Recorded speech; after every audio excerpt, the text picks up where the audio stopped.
pour être traducteur. Hein, donc, par exemple, tu parles... Ben, voilà, donc ta langue maternelle, il y a peut-être un nouvel élève qui va arriver et qui parle comme toi cette langue maternelle, mais uniquement cette langue maternelle. Toi, tu peux faire la traduction, lui expliquer comment ça se passe en classe, à l'école, etc. Ça va? Oui. Donc il y a une formation qui est proposée pendant l'été pour les élèves qui parlent une autre langue que le français, l'anglais, le néerlandais.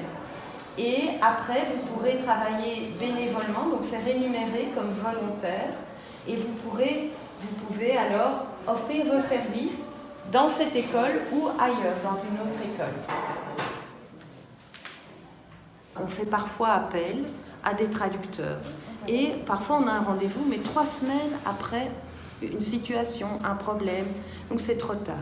Parfois on fait appel à des élèves, mais le problème c'est que les élèves sont parfois très jeunes ou ce ne sont pas spécialement des amis des élèves. Donc les élèves qui ont besoin de parler ne vont pas dire ce qu'ils pensent.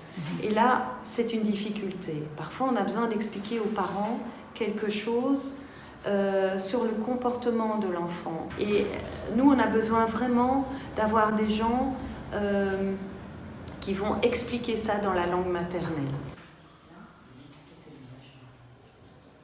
Je pense que les jeunes qui arrivent ici, ça leur fait du bien de voir qu'il y a un autre jeune qui parle leur langue et qui vient parfois de leur région, qui parle si bien français.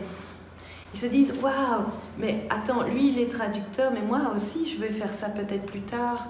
C'est faisable d'apprendre ce français où pour l'instant je ne comprends rien, l'écriture est difficile. » Voilà, ça motive, c'est comme un exemple et ça je pense que c'est très positif. Ça nous fera gagner du temps et ça nous fera gagner en communication et en proximité avec les élèves. Quand on ne se comprend pas, il y a une distance qui s'installe et c'est très frustrant pour les professeurs.